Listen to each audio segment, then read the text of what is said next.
a state of coherence, an energy field that cannot be touched, yet deeply felt. For the woman surrounded by this kind of stillness, the silence is not empty.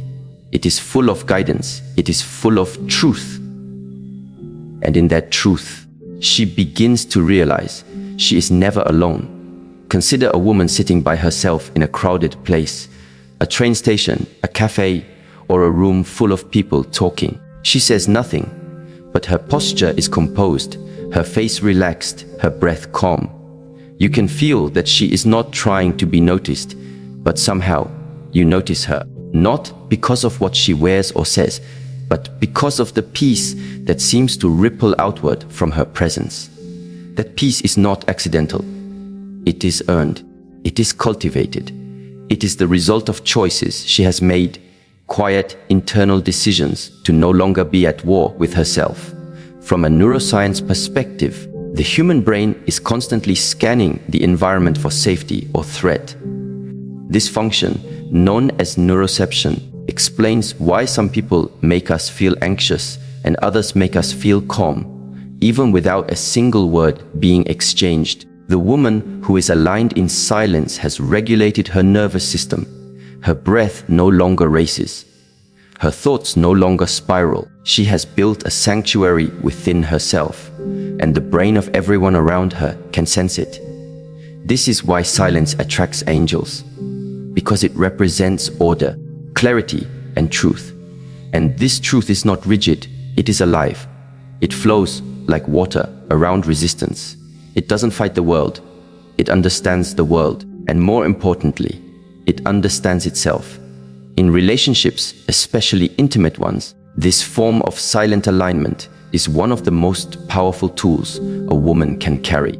Because relationships are not built only through words. They are built through energy, through rhythm, through emotional signals that are often unspoken. When a woman is silent, not from suppression, but from intention, she begins to hear the subtle movements in her relationship. She hears what is not being said. She observes the patterns. She recognizes the difference between love and attachment, between connection and control. There is a story of a woman named Lena. She had been in a relationship for several years with a man who loved her, but whose love was often chaotic. He would speak passionately one moment and withdraw the next. Lena, like many, thought her job was to keep the connection alive, to fix things, to explain herself, to fight for the relationship. But the more she did, the more exhausted she became, until one day she stopped speaking. Not in bitterness, not in silence as a weapon, but in silence as a surrender. She stopped trying to control the rhythm of the relationship and instead began listening to the rhythm of herself.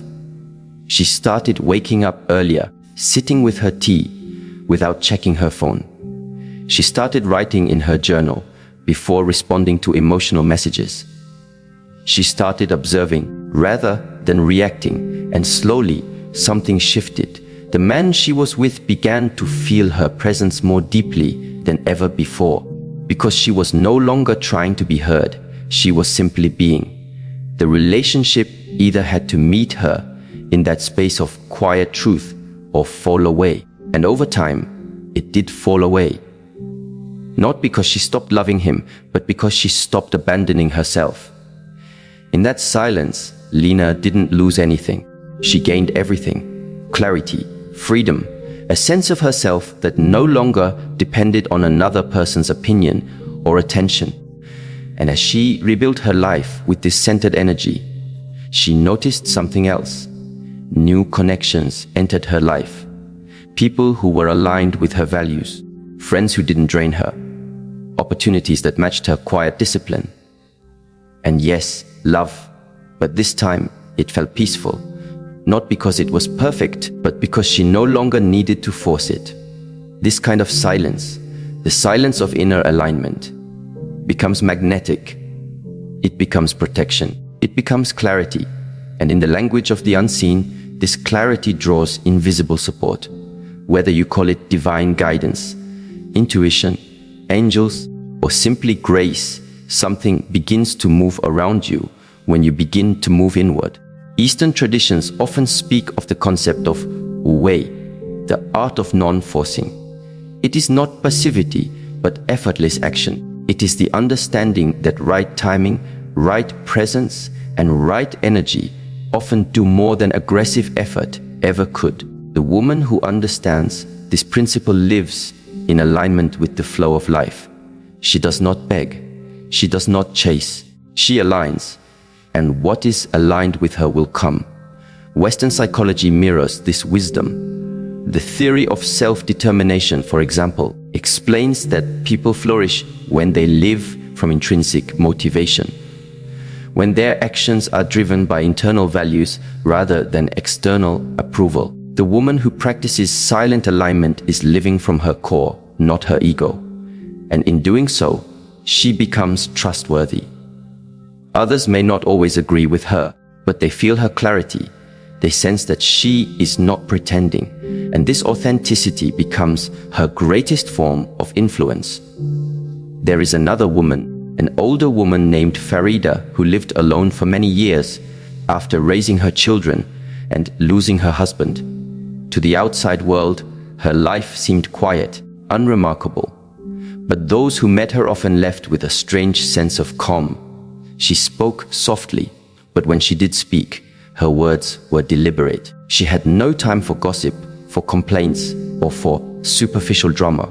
Instead, she moved slowly through life, watering her plants with reverence, making tea with patience, praying without performance. She laughed often, but never too loud. Her presence was her power. Young women in the community often came to her, not because she offered solutions, but because being near her reminded them of something they had forgotten, the power of being centered. They would ask her for advice, and she would often respond with a question. "What does your breath tell you?" she would ask. Or, "What are you carrying that isn't yours?" She lived by one principle: what is in harmony will remain. What is not will dissolve. And so she never forced anyone to stay in her life. She didn't argue to prove her point. She listened more than she spoke. And yet, those who met her never forgot her, because the peace she carried was not from the world. It was from within. This is what it means to be surrounded by angels. It is not necessarily a mystical experience. It is the result of living in such a way that you invite clarity, purity, and stillness into your daily life. The angels are metaphors for forces that protect you, your wisdom, your intuition, your alignment with truth. And yes, perhaps even something more, but they do not come to the loud and scattered. They come to the woman who has emptied herself of noise. That woman may still feel pain.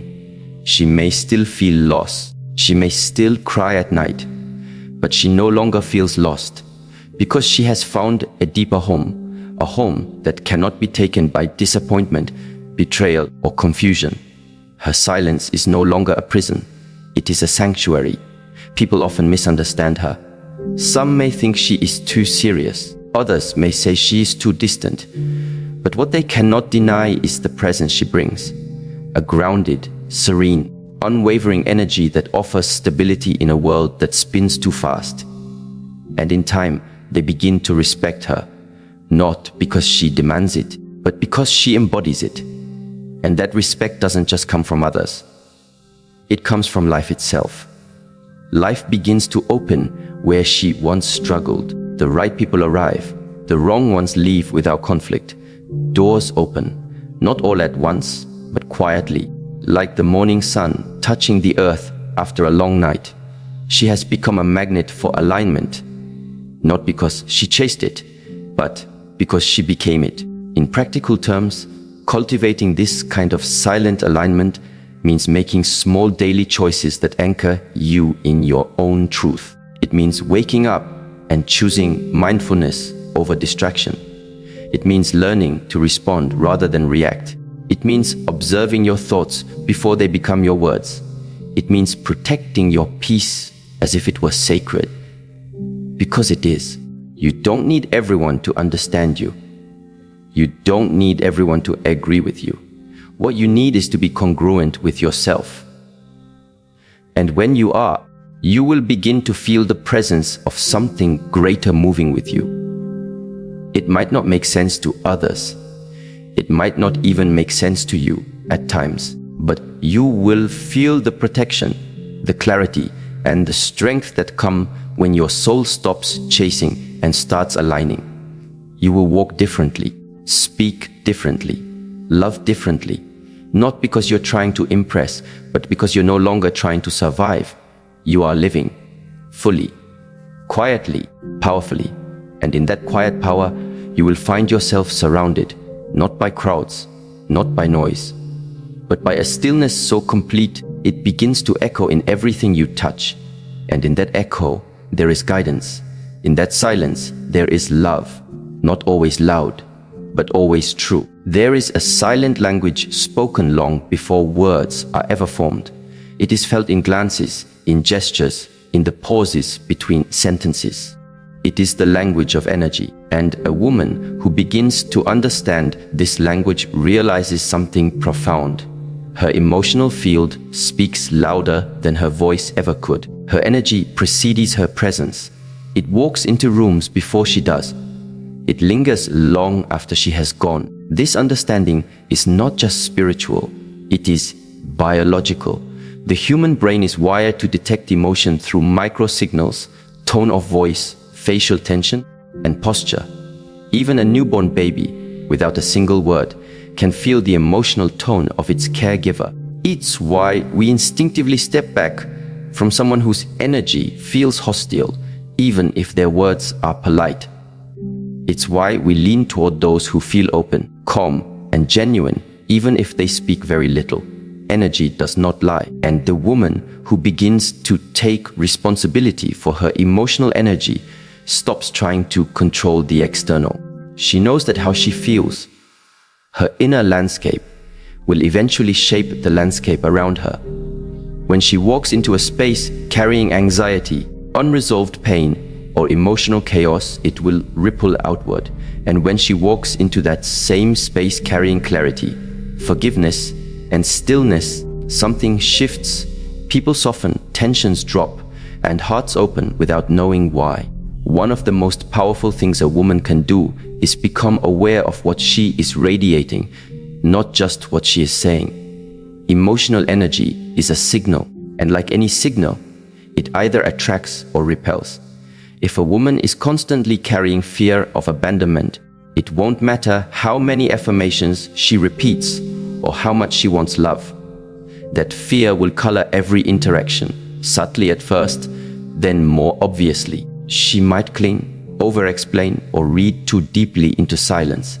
She might expect rejection and unconsciously create situations that confirm it. It's not because she is broken, it's because her emotional frequency is tuned to fear. But when a woman starts doing the inner work to clear that frequency, to release what is not hers, to stop carrying guilt that doesn't belong to her, to stop defining herself through wounds that haven't been healed, her energy changes. She no longer enters relationships needing proof that she is lovable. She already knows she is. And that knowing becomes magnetic. There was once a woman named Clara who had spent most of her life in relationships that were imbalanced. She was always giving, always available, always pouring herself into others. And yet, she kept ending up with partners who withdrew emotionally, who didn't reciprocate her efforts, or who took her for granted. She began to believe that maybe she wasn't enough, that maybe love just wasn't meant for her, until one day, after a particularly painful breakup, she stopped asking why others couldn't love her and began asking a different question. What is it in me that keeps choosing this pattern? Clara didn't run to fix it. She didn't jump into the next relationship. She sat in her discomfort. She started meditating, not to escape, but to observe. She began to notice that she often felt anxious when someone didn't reply immediately, that her body would tense when she sensed emotional distance, that she would overcompensate by being extra nice, just to avoid being rejected. She realized that she wasn't showing up in relationships as her full self. She was showing up as someone hoping to be accepted. So Clara changed her focus. Instead of trying to be chosen, she chose herself. She stopped responding immediately to emotional triggers and started breathing through them. She started asking herself, is this anxiety mine, or is it an old wound speaking? And with time, her energy began to shift. She stopped needing people to prove their love because she had already validated her own worth. When she eventually entered a new relationship, it was not with desperation, it was with presence, and her partner, unlike the ones before, responded differently. He felt her groundedness. He felt that she didn't need him to fix anything in her. And because she wasn't seeking to be saved, she attracted someone who came to build, not rescue. That's what happens when a woman's emotional field becomes clear. She no longer attracts through pain. She attracts through peace. Energy is subtle, but it's not mysterious. It's built from habit, from daily practices, from moment-by-moment decisions. When you hold resentment, it settles into your posture. When you live in fear, it shows up in your tone. When you doubt yourself, it echoes in your words. But the reverse is also true. When you choose integrity, your presence becomes trustworthy. When you cultivate self-respect, your energy commands healthy boundaries. When you align with honesty, even your silence becomes powerful.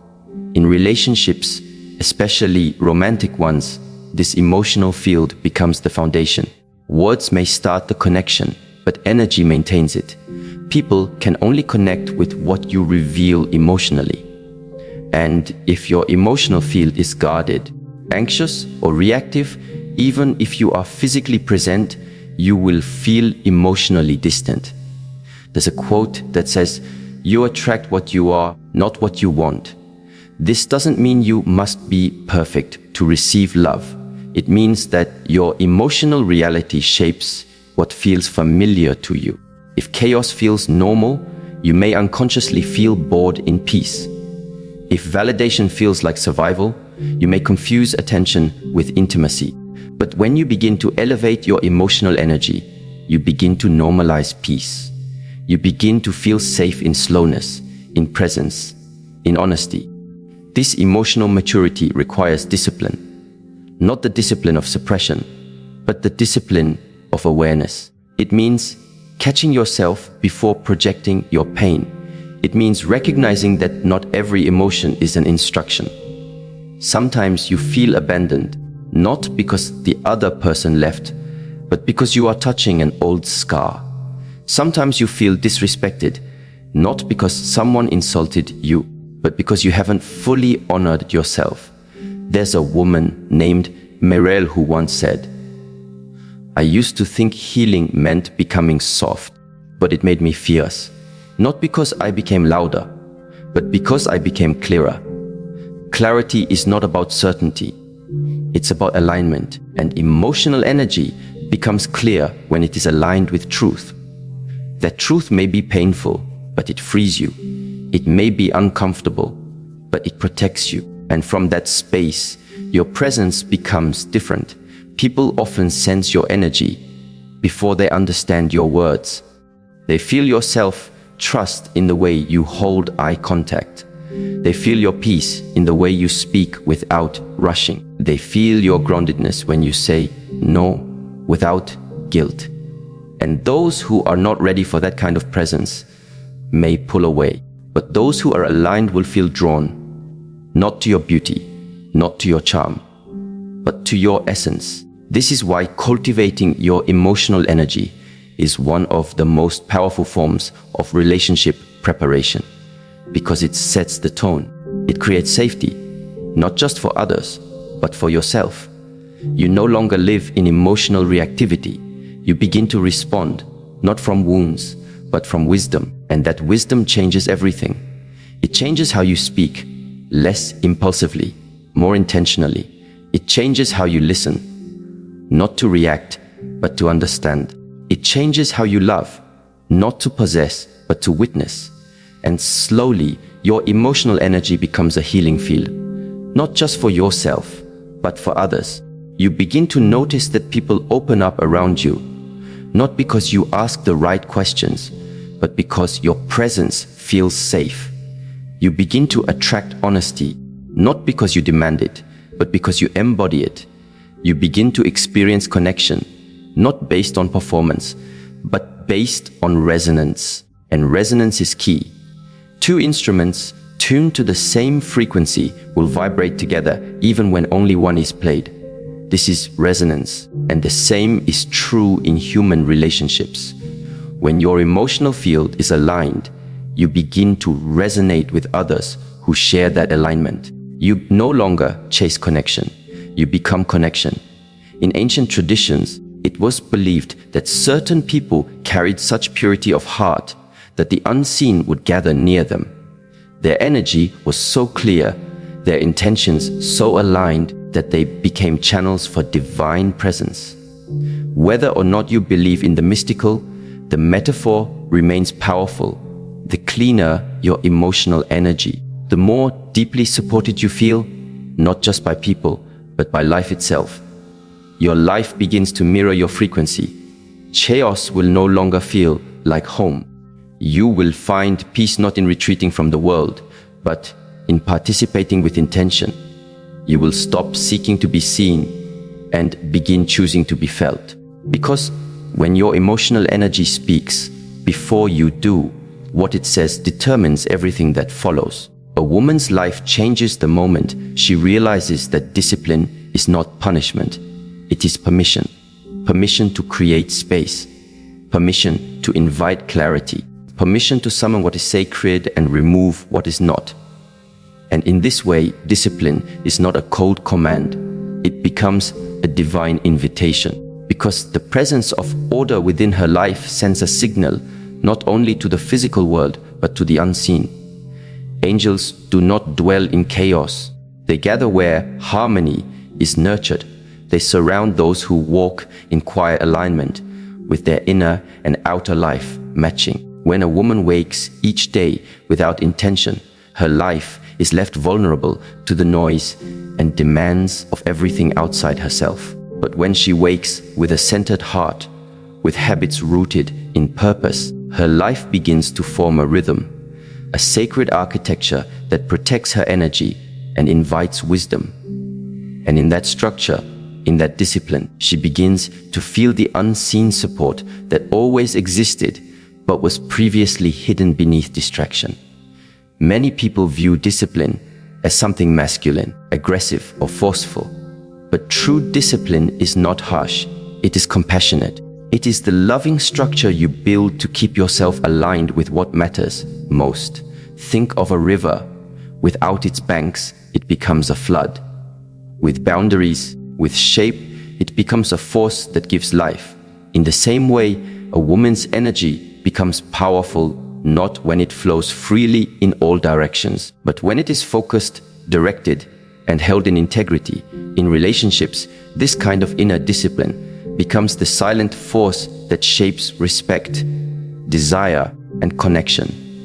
A woman who does not have order in her own life will depend on others to provide it. She may expect her partner to be the ground beneath her feet because she has not yet built it within herself.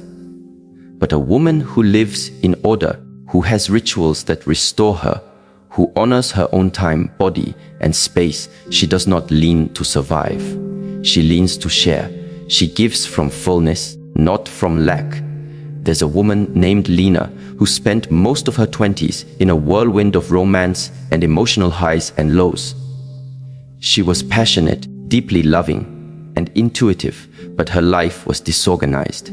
She would sleep at odd hours, forget appointments, jump from one emotional state to another, and often let her partner's mood dictate her own. She mistook spontaneity for freedom and avoided structure because it felt like control. But over time, she began to feel a quiet exhaustion. Her relationships lacked stability. Her sense of self wavered. And though she gave love freely, it was rarely returned with the depth she desired. One morning, after yet another emotional night of confusion and unmet expectations, Lena sat in her room, tired not just in her body, but in her soul. She looked around and noticed the clutter, not just physical, but mental. Her phone was filled with unanswered messages. Her to-do list had turned into a source of anxiety.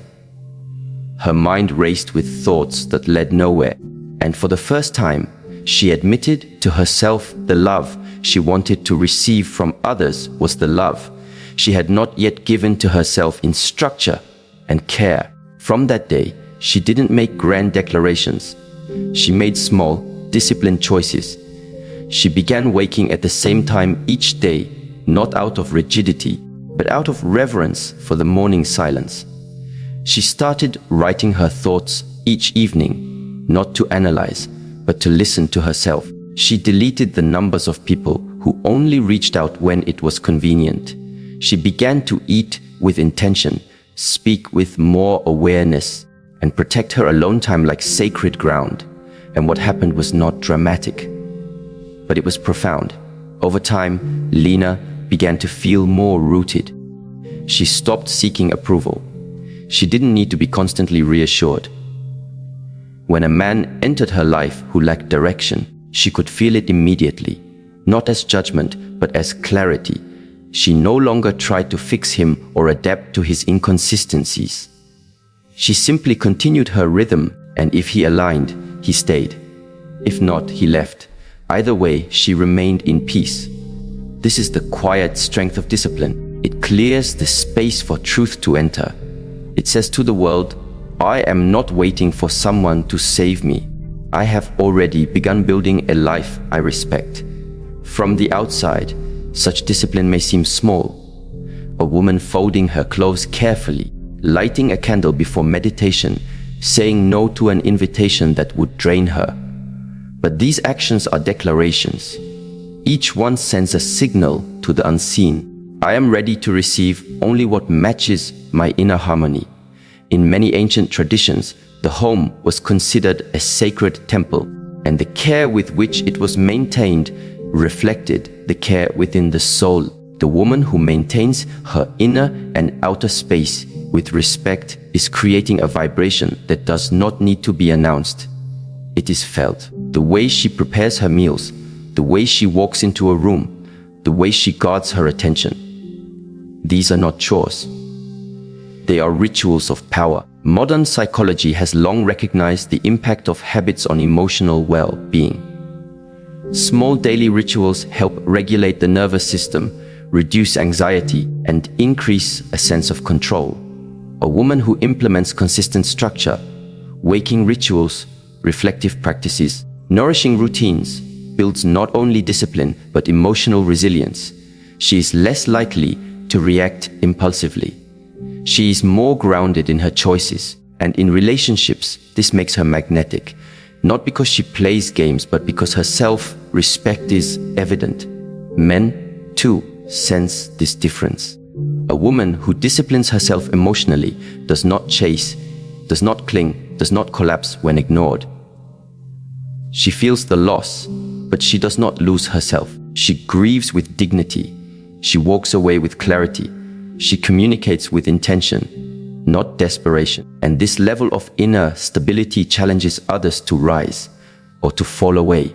There was a story once told of a woman who lived in a small village, known not for her beauty, wealth, or status, but for the peace that surrounded her.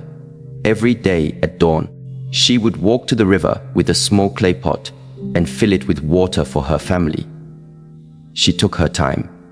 She walked slowly, greeting the morning sun, barefoot on the grass. The children in the village watched her in awe. Not because she was doing anything spectacular, but because everything she did had rhythm, grace, and care. One day, a visitor to the village asked, "Why do people speak of her as if she was surrounded by angels?" An elder replied, "Because she lives in such a way that even the invisible wishes to dwell near her." This is what discipline creates. A field so ordered, so intentional, that the chaos of the world cannot find a place to live there.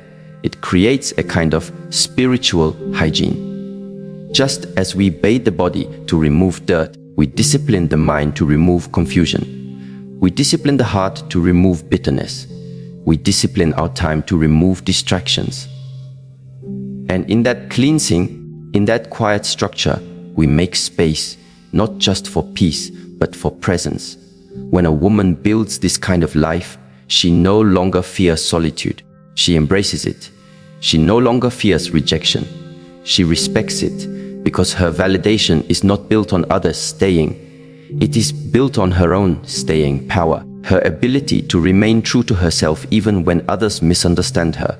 This kind of woman does not need to argue her worth. She does not convince. She does not compete. She aligns. And alignment is not loud. It is consistent. She continues her rituals even when no one is watching. She honors her time even when it's inconvenient. She chooses quality over quantity in every area: her food, her friendships, her conversations. And in relationships, she becomes the kind of partner that doesn't just love deeply. She loves wisely. She doesn't wait to be chosen. She chooses, and not based on appearance or charm, but based on character, consistency, and shared values. Her heart is open, but her standards are clear. This is the woman who is no longer at war with herself. Her past may not be perfect.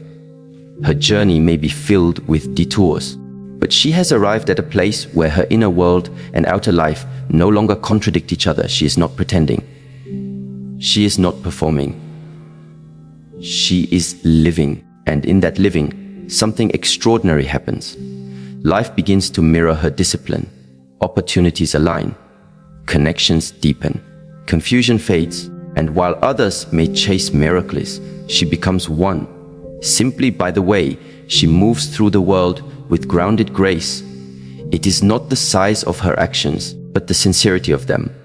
It is not the speed of her journey, but the stillness with which she takes each step. And the world notices. The right people notice. Life itself notices. Because the universe does not respond to chaos. It responds to clarity. And clarity is born through discipline. Not rigid, not harsh, but sacred, loving. A devotion to order that opens a path, not just for personal success, but for spiritual alignment, emotional peace, and relational truth. There is a quiet form of strength in a woman who no longer needs to explain herself. A woman who has realized that her love is not a currency to be bartered for bare minimum attention. She no longer performs emotional acrobatics just to be seen, to be heard, or to be held. This woman has understood one of the most liberating truths in relationships. When love must constantly be proven to someone who keeps shifting the goalpost, it's not love, it's negotiation. And love, in its truest form, doesn't require proof. It recognizes presence. It's one thing to desire intimacy and companionship, but it's another to lose your voice, trying to earn a seat at a table that demands silence as the price of admission. Women are not born to shrink themselves into roles that were never written for them. And yet, many do. For years, for decades. They twist and fold their personalities into boxes, hoping that by becoming what he wants, they will be loved. But in doing so, they slowly vanish from the relationship and often from themselves. A woman in love can be patient. Remarkably so. She can wait while he finds himself. She can wait while he figures it out. And she can even wait while he breaks her heart piece by piece in the name of confusion or trauma. But there comes a moment when the soul tires, not dramatically, not angrily, but silently. A quiet breaking that doesn't announce its arrival, a shift in her spirit when she realizes she deserves more than half-hearted promises and emotionally stingy gestures. This kind of realization is often born not from confrontation, but from observation. She watches, she listens, she pays attention to the words he says and how rarely they align with his actions. She notices the gap between how he shows up when he wants something and how absent he becomes when she needs something.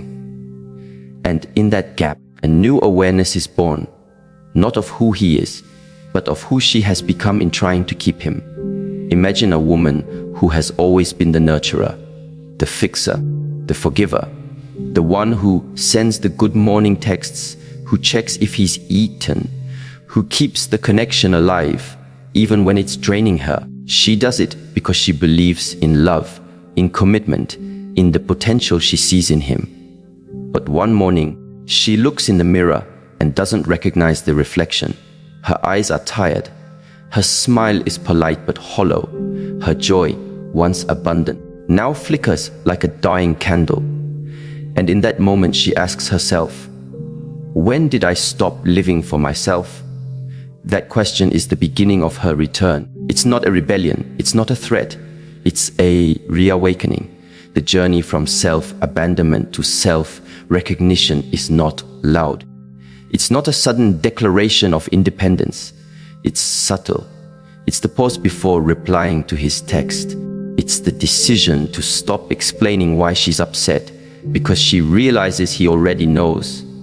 He just doesn't care enough to change. It's in choosing silence over begging and distance over desperation. You see, love cannot be begged for. Affection cannot be negotiated. Respect cannot be extracted from someone who sees your value only when you walk away. A woman who keeps returning to emotional breadcrumbs eventually realizes she's starving in a relationship where she was meant to thrive. She starts to pull her energy back, not to manipulate, not to provoke, but to preserve. Because once a woman understands that she is not responsible for another adult's emotional maturity, something powerful shifts. She stops over-explaining. She stops accepting apologies that are followed by repeated patterns. She stops filling the silence with hope and starts filling her life with peace. This is not coldness. This is clarity. And clarity is what fuels her transformation. She no longer entertains potential. She aligns with presence. She no longer invests in fantasies. She builds with reality. Her boundaries stop being theoretical and become embodied.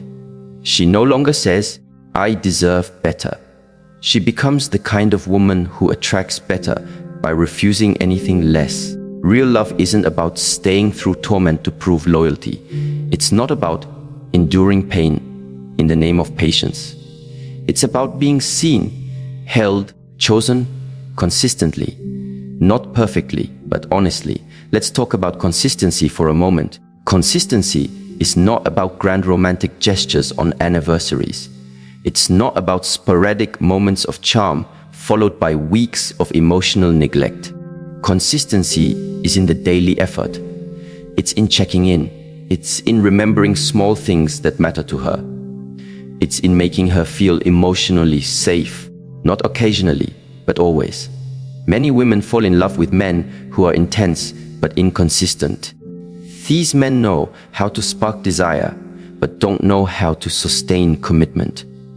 They say the right things, but they never do the hard things.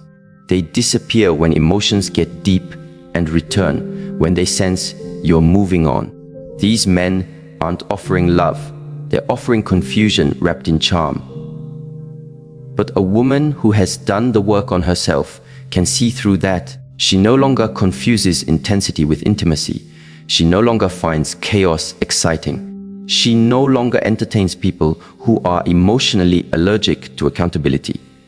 She understands now that the right person won't trigger her survival instincts. He will bring peace, not perform emotional gymnastics. One woman shared her story of how she gave everything to a man who only loved her when she was easy to love. The moment she had needs, emotions, or expectations, he labeled her too much. So she made herself smaller. She cried less, asked for less. She even convinced herself that being low maintenance made her more lovable. Until one day, she realized she had become invisible in a relationship that was supposed to be mutual. The day she stopped chasing him was not the day she stopped loving him. It was the day she started loving herself more. It wasn't anger that made her walk away. It was exhaustion. She was tired of explaining, tired of waiting, tired of proving. She realized she wasn't asking for too much. She was just asking the wrong person. This kind of woman isn't bitter. She's just better now. Better at recognizing her worth. Better at walking away when actions don't match words. Better at loving without losing herself in the process. And that's what shifts the dynamic entirely. When a woman no longer fears being alone, she becomes powerful beyond measure. She no longer tolerates half, loves, or emotional crumbs. She no longer gives access to her sacred space to people who don't bring reverence and consistency. Some men only love women who doubt themselves, because a woman unsure of her worth is easier to manipulate. But the moment she steps into her clarity, into her confidence, he becomes uncomfortable. Not because she changed, but because she remembered who she was before she made him her world. This remembering is sacred. It is not about arrogance. It is not about revenge. It is about reclamation, reclaiming her voice, her boundaries, her joy, her peace. There's a quote that says, "She remembered who she was and the game changed." And indeed, it does. Because the woman who remembers her worth no longer begs for what she deserves. She embodies it. In one quiet story, a woman named Elena had been in a relationship for 7 years. She had sacrificed her career goals, her friendships, even parts of her identity to be who he needed. But when he left, she realized she had no idea who she was anymore. At first, she grieved deeply, but then, slowly, she started doing things she loved. Painting, traveling, journaling, dancing in her kitchen. And with every step, she remembered parts of herself she had abandoned. Years later, she didn't look back at the breakup with anger. She looked back with gratitude, because it was the catalyst that forced her to return to herself. Not every relationship is meant to last forever. But every relationship teaches. The ones that break you open often rebuild you stronger, wiser, more whole. Women who rise after heartbreak don't just rise, they transform.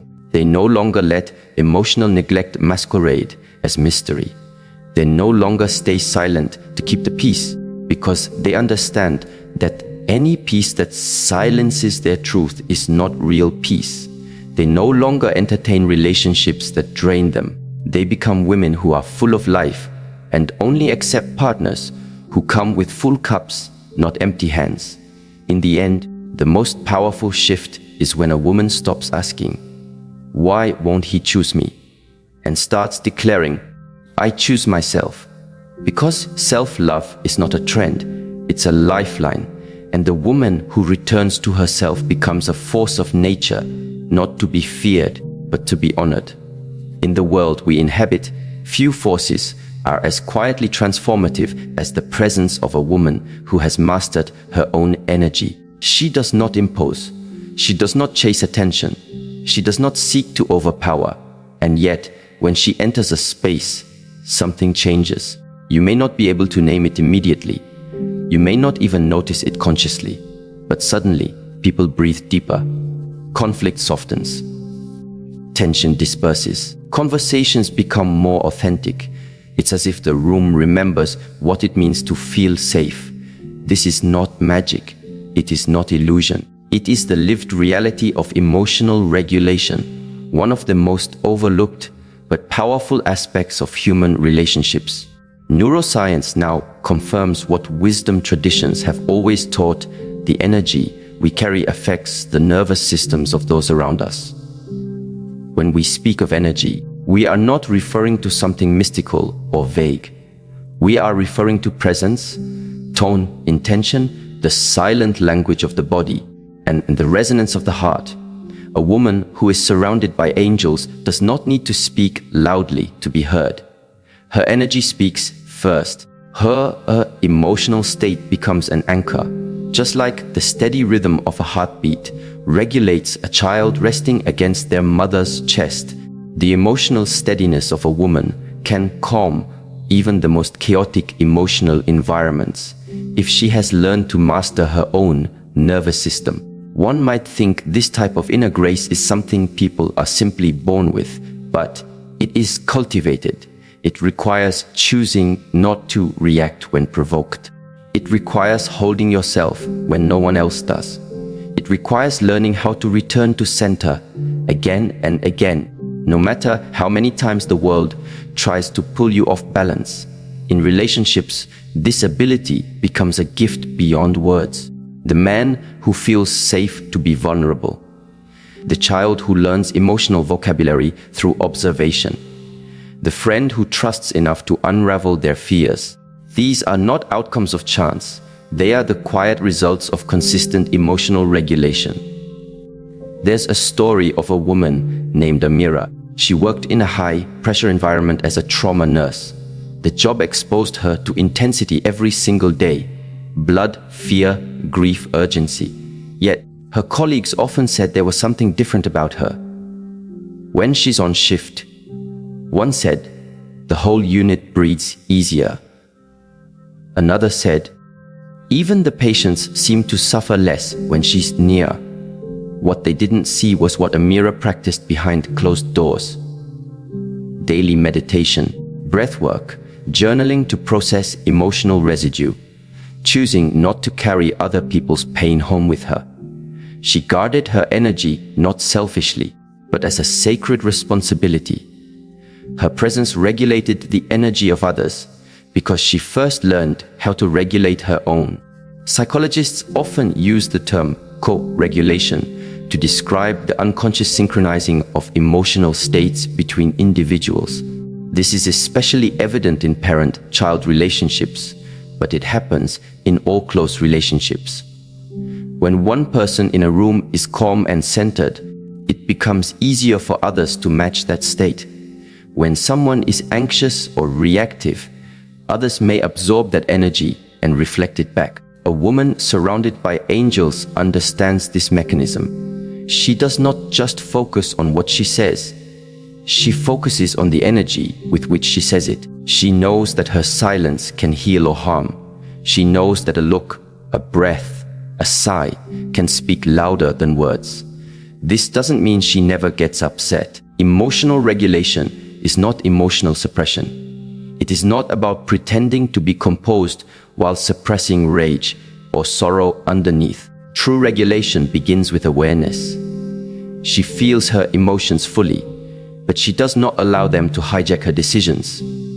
She becomes the observer, the student of her own mind. When sadness arises, she sits with it like an old friend rather than push it away. When anger flares, she listens for the lesson underneath it. When joy arises, she allows it to fill the space without guilt or fear of losing it. She does not cling and she does not resist. She allows herself to flow. Have you ever been in the presence of someone who made you feel anxious without saying a word? Or someone who's calm made you feel instantly more grounded? This is the unseen world of emotional transmission.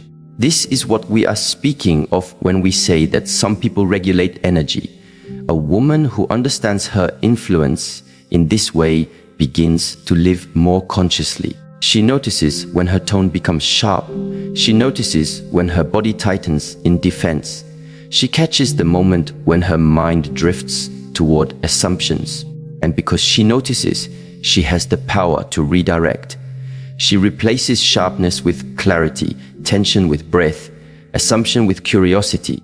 And here is where it becomes relationally profound. People trust her not because she always agrees with them, but because they feel emotionally safe in her presence. They know she won't explode without warning. They know she will not use silence as punishment or words as weapons. They know that if conflict arises, she will seek truth, not victory. That kind of presence builds trust faster than charm, words, or beauty ever could. In one of the oldest texts from the East, there is a phrase, "The wise woman is like water. She flows where needed, nourishes what is dry, and yields without weakness." This is emotional regulation.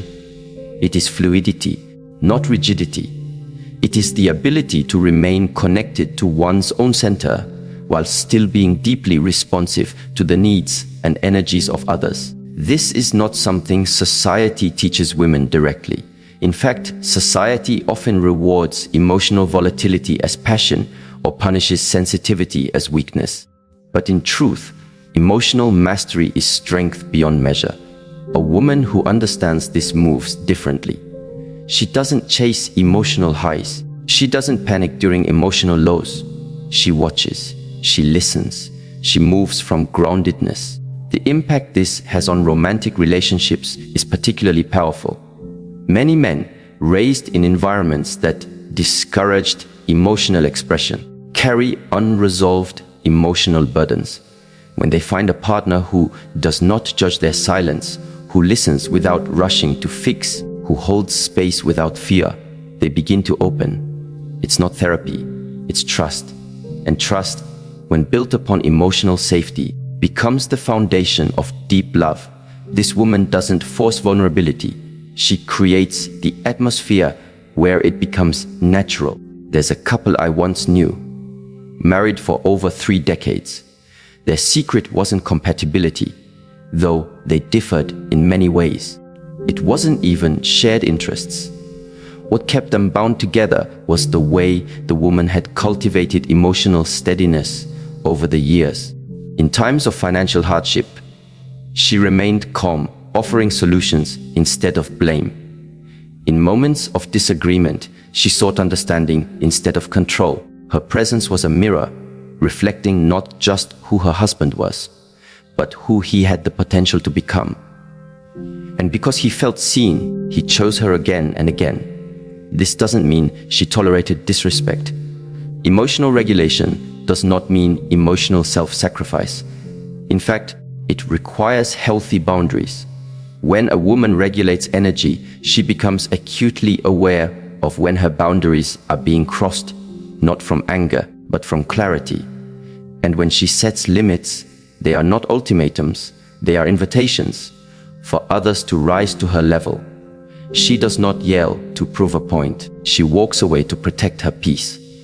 She does not try to be understood by those committed to misunderstanding her. She simply continues to walk in alignment with her values. Over time, this teaches others how to treat her. There is a Japanese phrase, shikataganai. It means, it cannot be helped. A woman who has cultivated emotional regulation knows when to act and when to release. She does not waste her energy trying to control what is beyond her. She focuses instead on the one place she always has power, herself. In parenting, this energy becomes a child's blueprint for emotional intelligence. Children do not learn how to process their emotions from instruction. They learn from observation. A daughter watches how her mother breathes through stress, how she responds to irritation, how she handles disappointment. A son learns not just what is acceptable in women, but what is admirable. And that understanding will shape how he treats women for the rest of his life. This woman is not perfect, but she is intentional.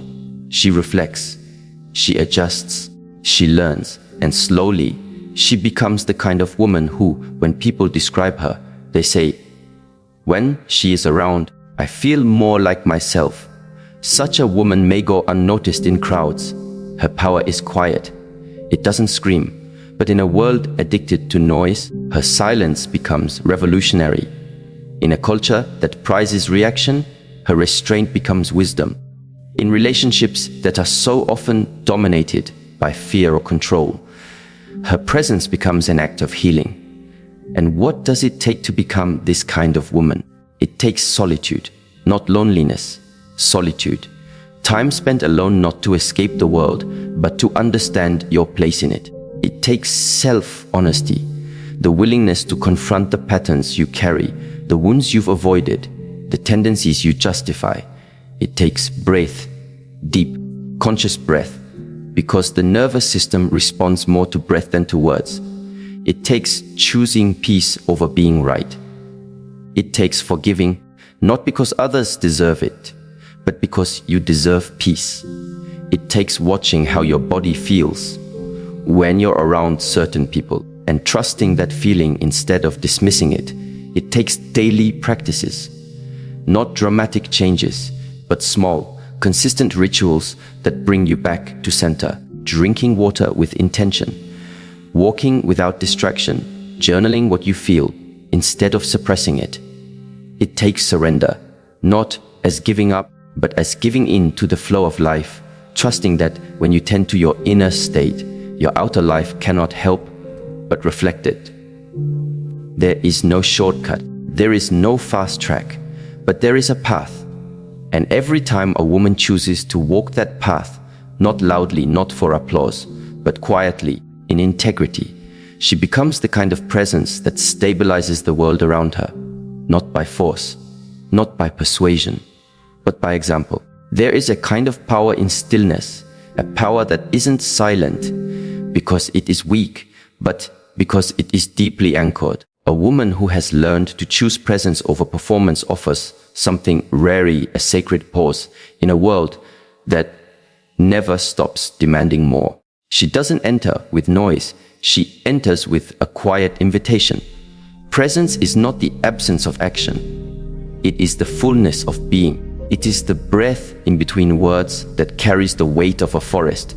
It is the eye that sees without needing to fix. It is both sanctuary and threshold. This truth is ancient yet ever new.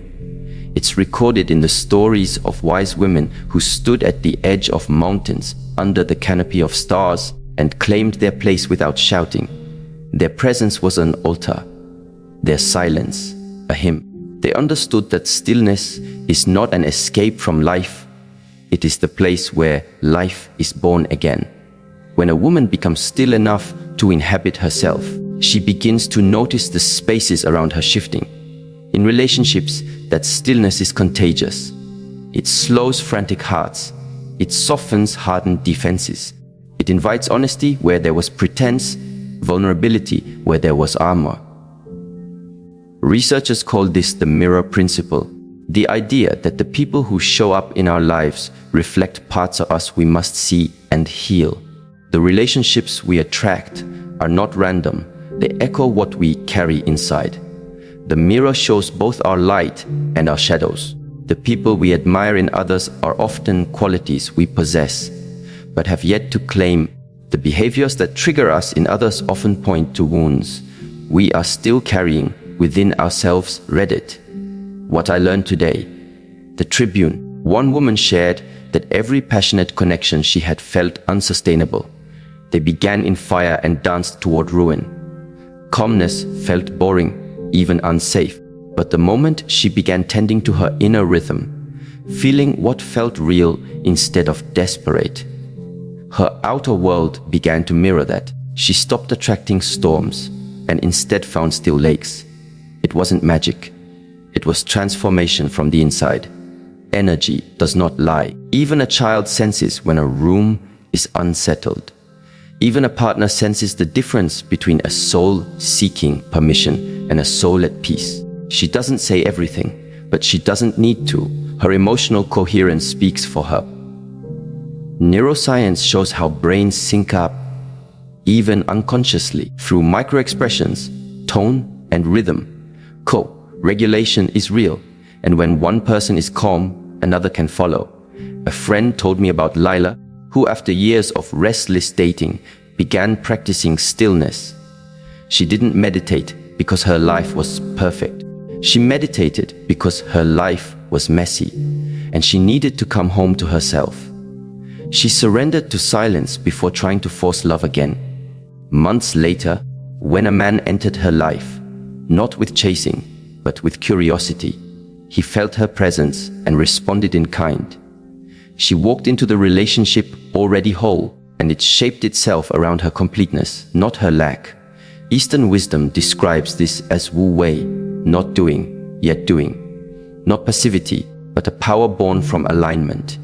The woman who knows how to be still summons heaven, not by seeking it, but by allowing it to arrive. She does not demand divine favor. She becomes a vessel for it. Her stillness becomes relational soil where intimacy can root. So often, intimacy dies under the weight of over-explanation or frantic striving, but stillness invites realness. It whispers, "I am here. Let me feel you." And people respond to that. In long relationships, partners say they love her steady presence, even more than her laughter or her compassion. Because a steady heart is rare, it becomes a harbor. And when storms come, people remember where they found safe shore. Mirror neurons, our brain's innate tendency to copy what it sees, activate this response. When someone is grounded, our nervous system steps down. It's why babies calm in their mother's chest. It's why a partner's steady breathing can soften panic in us. Presence can heal the nervous system, and through it, entire relationships. This doesn't mean stillness is easy. It means resisting the impulse to fill silence, to fix everything, to be liked. It means sitting with your fear, your impatience, your grief, and trusting that something tender is growing beneath that soil. One woman shared this: "When I stopped trying to orchestrate love, love began to breathe for itself." She stopped texting hoping for replies. She stopped smiling for approval. She started being. And someone came and matched her frequency, not to chase but to stay. Our society often confuses business with worth. Yet, depth thrives in quiet. Stillness stretches awareness. Absence of movement is not absence of life. It is life breathing in its truest form. In relationships, this offers clarity. Connection built on presence is sustainable. Connection built on performance inevitably falters. There is a phrase, "You don't attract what you want, you attract who you are." Presence is a form of being. It is love rooted in stability, not adrenaline. A stable woman doesn't attract storms. She doesn't settle for them. She invites alignment. Even when the world pushes her to perform, she retreats inward and asks, "What does it feel like to calm this? To bridge this with quiet attention?" Her response shapes reality. It shifts the energy of the room, the dynamic of the relationship, the tone of her life. Stories of lovers rediscovered in silence are common. Couples once drifting apart, who began sitting in quiet together again. No phones, no agenda. Rediscovered tenderness. Not because they fixed their problems, but because they felt each other again. Stillness honors presence. Presence honors relationship. Relationship then becomes sacred, not transactional. She doesn't need to be seen as spiritual or wise. She only needs to be steady. That steadiness ripples outward. Children learn emotional maturity from her. Friends remember how to be honest. Partners learn how to love beyond chaos. Ancient teachers described stillness as the pearl within. Yet here's the nuance. You don't find the pearl by digging outward. You find it by sinking inward. Relationships aren't healed by more words. They're healed by quieter hearts. And yet, stillness is not absence of love. It is love that doesn't demand. It sees without needing to judge or fix. Disagreement becomes a conversation, not a competition. Space becomes safety, not distance. Mirror principle again, what you carry is what you meet. If you carry restlessness, you'll meet restlessness. If you carry attention, you'll be met with presence. If you carry stillness, even if unfamiliar, people will start to show up differently, if only because you've shifted the signal. This requires patience. The world moves faster than depth, but presence doesn't demand urgency. It asks only for being, moment by moment, breath by breath. Imagine walking into a relationship as someone already whole, as someone who knows. You do not ask for love, you offer it. You do not demand commitment, you show it. You do not manipulate trust, you emanate it. In that state, relationship becomes communion, not negotiation. It becomes altar, not contract. It becomes a mirror not of what's missing, but of what's been found. When a woman becomes aware of the quiet presence surrounding her, when she walks through life with grace, grounded in truth and aligned with the inner wisdom that neither shouts nor seeks validation, something remarkable happens. The world doesn't just see her, it feels her. Her energy is not loud, but it is undeniable. Her presence doesn't demand attention, but it commands respect. She is not guided by the noise of the outside world, but by the still voice within. She knows she is not alone. She is protected, elevated, and deeply connected. To be a woman surrounded by angels is not to live a life free from pain, but to rise in the presence of it. It is not to avoid betrayal or heartbreak, but to transform these trials into deeper discernment. It is not to be untouched by life, but to be as tuned into its higher meaning. She is not bitter, she is wiser. She is not closed, she is selective. She doesn't lower her frequency to be understood. She stays grounded in her light, and those meant for her rise to meet it. She does not strive to be liked by all. She seeks alignment with what is true, with what is sacred. And because she honors that alignment, life honors her in return. This woman may not always be seen in the spotlight. She may walk quietly, tend to her peace privately, and carry her joy without need for applause. But wherever she goes, people feel safer. They feel held even in silence. Not because she gives all her energy away, but because she has mastered the art of keeping what is essential. Her relationships are not rooted in fear or ego. They are reflections of the deep respect she has cultivated within herself. She speaks with intention. She listens without judgment. She loves without attachment. And yet her love is unforgettable. She is not desperate for affection.